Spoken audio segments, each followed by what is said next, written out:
এই ঘটনাটা আমার সাথে তখন ঘটে যখন আমি আমার ছোট ভাই আর আমার গার্লফ্রেন্ডকে নিয়ে মুভি দেখতে গেছিলাম।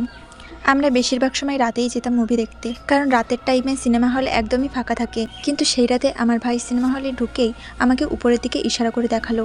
আমি দেখলাম উপরে একজন লোক বসে আছে, ওনার মাথায় একটা টুপি আর মুখে লম্বা লম্বা দাড়ি।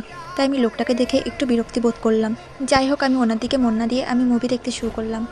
আমি খুবই মনোযোগ দিয়ে মুভিটা দেখছিলাম, কিন্তু হঠাৎ করেই আমি পেছন থেকে একটা আওয়াজ শুনতে পেলাম।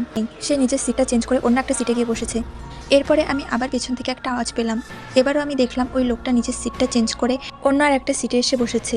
আমি আমার গার্লফ্রেন্ডকে এই বিষয়ে বললাম।